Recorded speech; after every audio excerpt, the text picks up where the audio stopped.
اعوذ باللہ من الشیطان الرجیم بسم اللہ الرحمن الرحیم والصلاة والسلام على اشرف الانبیاء والمرسلین نبینا محمد وعلى آلہ واصحابہ اجمعین اما بعد وعن ابی عبد اللہ جابر بن عبد الله الأنصاري رضي الله عنهما أن رجلا سأل رسول الله صلى الله عليه وسلم فقال أرأيت إذا صليت المكتوبات وصمت رمضان وأحللت الحلال وحرمت الحرام ولم أزد على ذلك شيئا أأدخل الجنة؟ قال نعم رواه مسلم۔ حضرت جابر بن عبداللہ الانصاری رضی اللہ عنہ بیان کرتے ہیں کہ ایک آدمی، ایک صحابی نبی کریم صلی اللہ علیہ وسلم کے پاس آتے ہیں اور کہتے ہیں ارأیت، اے اللہ کے نبی آپ کیا سمجھتے ہیں، اذا صلیت المکتوبات، اگر میں فرض نمازوں کو ادا کروں، وصمت رمضان، اور رمضان کے پورے روزے رکھوں، واحللت الحلال، اور اللہ نے جن چیزوں کو حلال کیا ہے اسے حلال جانوں، وحرمت الحرام، اور اللہ نے جن چیزوں کو حرام قرار دیا ہے اس کو میں حرام قرار دوں، یعنی اس پر ایمان لاؤں، ولم ازد علی ذلک شیء، اور اس سے زیادہ میں کچھ نہ کروں، ادخل الجنہ، کیا میں جنت میں داخل ہو سکتا ہوں؟ قال، نبی کریم صلی اللہ علیہ وسلم نے فرمایا نعم، ہاں تم جنت میں داخل ہو سکتے ہو۔ رواہ مسلم، مسلم کی روایت ہے، عظیم روایت ہے جس میں نبی کریم صلی اللہ علیہ وسلم نے شہادت کلمہ لا الہ الا اللہ کے بعد سب سے پہلی چیز نماز کا تذکرہ فرمایا۔ اذا صلیت المکتوبات، نماز ادا کرنا، اس سے ایک بات یہ معلوم ہوتی ہے کہ سب سے بڑے جو واجبات ہیں مسلمان پر، اس میں سب سے پہلے 5 وقت کی نمازیں ہیں۔ ان نمازوں کو پڑھنا، ان نمازوں کو ادا کرنا میرے اور آپ پر ذمہ داری ہے۔ اللہ کے رسول صلی اللہ علیہ وسلم جب معراج کے سفر پر گئے تھے تو اللہ کی جانب سے یہ 5 نمازیں ہماری امت کے لیے تحفے کے طور پر عطا کی گئی، اور کہا گیا کہ ہر مسلمان پر یہ نماز فرض ہے، چاہے بچہ ہو، بوڑھا ہو، تمیز سن کا بچہ 8 سال کے بعد، یا نوجوان ہو، عورت ہو، کوئی بھی ہو، اس کے لیے نماز ادا کرنا فرض نماز ضروری ہے۔ آج کل مسجدیں ہماری خالی ہیں، لہٰذا ضرورت اس بات کی ہے کہ ان احادیث کو سامنے رکھ کر ہمیں یہی بات معلوم ہوتی ہے، اس پر ہم ایمان لائیں، ایمان لانے کے ساتھ ساتھ عمل صالح بھی کریں۔ عمل صالح میں سب سے پہلی چیز کیا ہوتی ہے؟ وہ نماز ادا کرنا۔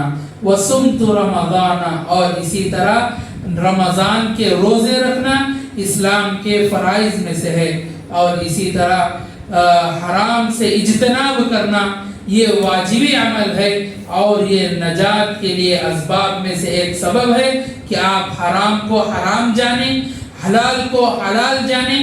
اللہ نے جن چیزوں کو حلال کیا ہے ان چیزوں کو حلال جانیں، ان پر ایمان لائیں، اور اللہ نے جن کو حرام قرار دیا ہے، جن چیزوں کو حرام کہا ہے، ان چیزوں پر حرام کا ایمان لاتے ہوئے اس پر عمل پیرا ہوں۔ اور اللہ کے رسول صلی اللہ علیہ وسلم نے فرمایا اس کے بعد اگر انسان کوئی بھی نہیں کرتا، کوئی چیز نہیں کرتا، تو اللہ تبارک و تعالیٰ کی توفیق سے اللہ تبارک و تعالیٰ اسے جنت میں داخل کرتا ہے۔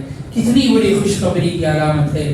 ہم چھوٹے بڑے گناہ سب کرتے ہیں، لیکن اللہ کے رسول نے بتایا یہ اعمال کو اگر مضبوطی سے تھام لو، دیکھنے میں معمولی ہے، نماز ہی تو پڑھنا ہے، رمضان کے روزے ہی تو رکھنا ہے، حلال کو حلال ہی جاننا ہے، حرام کو حرام ہی جاننا ہے، بہت معمولی لگتے ہیں اعمال، آج ہم نمازوں میں پیچھے ہیں، ہم جو ہے بلا عذر روزے چھوڑ دیتے ہیں، اسی طرح حلال اور حرام میں ہمارے درمیان فرق نہیں رہا۔